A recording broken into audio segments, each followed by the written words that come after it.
how to start a gratitude journal. And maybe just like me, you started one and you ended up stopping. It became too cumbersome, I was overdoing it. Now, it led me to the research and looking into what are some key factors that can make or break an effective gratitude journal. So I want to share this with you, and also, why do we even take the time to start a gratitude journal? There's quite a bit of benefits that are well documented, so let's get started.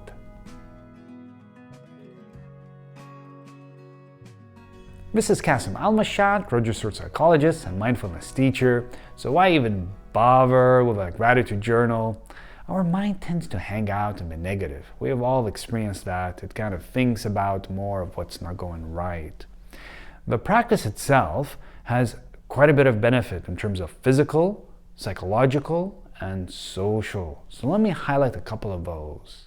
On the physical and physiological benefits, we have a stronger immune system, and we can all benefit from that, including less illness, less symptoms of illness, as well as less aches and pains, reduction in inflammation in the body, lowered blood pressure, and improvement in sleep. Another physical benefit is that people who practice gratitude journal seem to exercise more and take better care of their health. How about psychological benefits? Well, the first one that really surprised me is resilience to trauma. This is both acting as a buffer to previous traumas and also protective for developing future traumas. So there's an aspect of resilience that gratitude really supports us in. Other psychological benefits include people experiencing more pleasure, joy, and meaning in their experiences in their life. Also, a reduction in stress and burnout. And with that comes a sense of hopefulness to the future. And on the social element, there's a couple of things. One of them surprised me, which is a reduction in feelings of loneliness and isolation, which is really quite a big thing in the world. And people who practice a gratitude journal seem to be more helpful, more outgoing, more generous, more forgiving, more compassionate. If it has so many benefits, well, what can go wrong then in a gratitude practice?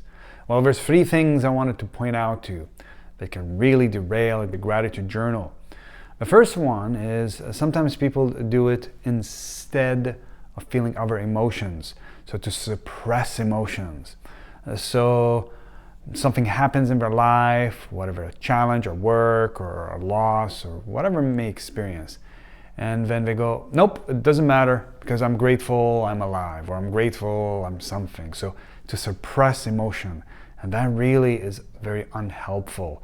And think of it this way, it's really possible to have both. You might be feeling upset or angry or sad or anxious, and you can practice gratitude. So it's not to cover an emotion, but to expand emotions. Another problem is high expectations. Starting a gratitude journal and feeling like you have to do it every day and write a lot, and who can keep that up? And here's some good news. More is not better with a gratitude journal. In fact, they looked at some research that compared people who practice gratitude once versus 3 times a week. Guess who benefited more? Surprisingly, the group who did it once. Another problem that I see often is people don't give themselves permission to feel gratitude, to receive this feeling. Because they often say, there are so many people worse off than me. And this comparison is really not helpful, can really derail the practice of gratitude. Okay, so let's get into the actual practice itself. The first thing is taking it out from just keeping it in your head and onto paper, or some of you might wish to type it. For many, it seems to keep a gratitude journal, a separate journal for gratitude that you can handwrite in, most helpful, but it's up to you. Next is choosing the time, and the research shows clearly it doesn't really make a difference what time you practice. If you do it in the morning or in the evening, the best time is when you can consistently do it over time. And once a week should do the job. If you wish twice, but again, the research has been pointing to just experience it once a week where you sit and write. Well, what do you write? The goal of the exercise is to remember what happened in your week. from events, experiences, people that brought up this good emotion. And you can list 3 to 5 things. It can be just a sentence or so, so it doesn't have to be too long, each of these 3 or 5 items that you're writing. I'll give you an example for me, and it seems the more specific you are, the better it is, the more you become personal, not just general things. You can include general things, but it seems the more specific, the better when it's related to someone.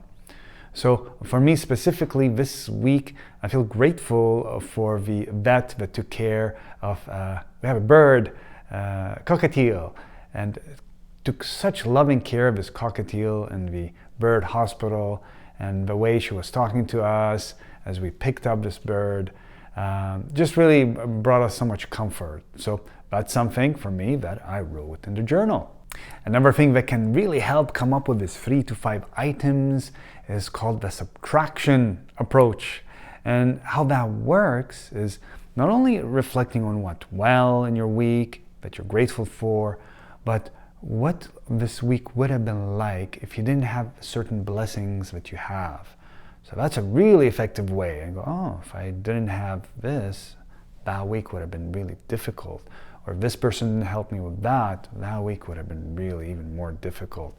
So this is a really great approach to drum up even more gratitude. And as you get into this habit of a gratitude journal, this weekly practice, your mind is going to be more present. Guess what? During the week, it will be on the lookout now and might even surprise you. Things that you're grateful for that you're not even capturing the week. Like, oh, there's this that I'm grateful for, and there's this that I'm grateful for. I would love to hear how this goes for you. And actually, if you write in the comment section below, what are things you're discovering that you're grateful about? Would love to hear about that. And if you found this useful, feel free to like, share, and if you haven't done so already, subscribe. And thank you for watching, and may your moments be filled with ease, and may you be present with as many of them.